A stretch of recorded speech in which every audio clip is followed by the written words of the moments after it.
Hey everybody, Nick Espinoza, your chief security fanatic here. Feel free to subscribe, and I am still traveling this week, but I don't want to talk about that. I want to talk about news publications because they have issues with both Apple and Google News.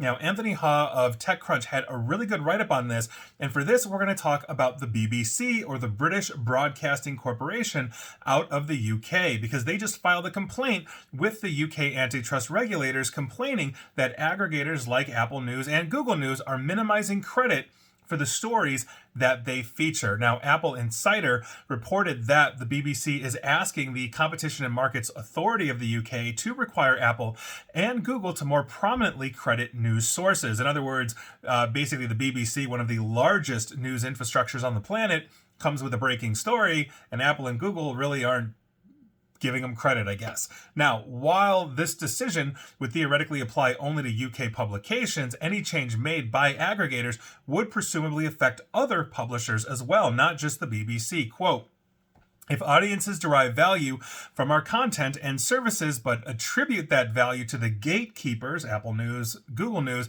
instead of the BBC, then that undermines the perceived value of the BBC."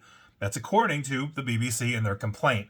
Now, that perceived value may particularly be important to the BBC because it derives the majority of its funding from a license fee paid by British households. So it's important that the broadcaster's work be visible in value in order to maintain support for that fee. If you didn't know, like when you are basically buying a television in the UK, you can't just like put on rabbit ears and get the free broadcast UHF, VHF kind of streaming. You're paying a tax, to do that. And so the BBC is making money off of that to sustain them worldwide. And so that's obviously a big thing. Now, Apple recently paused its AI news summaries after complaints of inaccuracy from the BBC and other publishers. I actually did a segment on that a while ago, and so we're going to see what happens here. But yeah, I think if you are a news publication and you've got critical and very informative news, you should be getting credit for that. You should know it's the BBC or whatever the publication is. And so yeah, I think in this case, a rising tide raises all boats.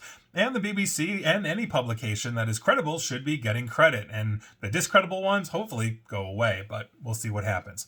And please like, share, follow me here on Facebook and Twitter at Nick AESP, where hopefully you're getting nothing but good news all the time. Definitely from me. Well, solid, accurate news. I don't know if it's good news. Sometimes it's sad news. And you should also subscribe to me at YouTube as well, Mastodon and Blue Sky. And as always, stay safe, stay online, and please attempt to stay private. Thanks, everybody.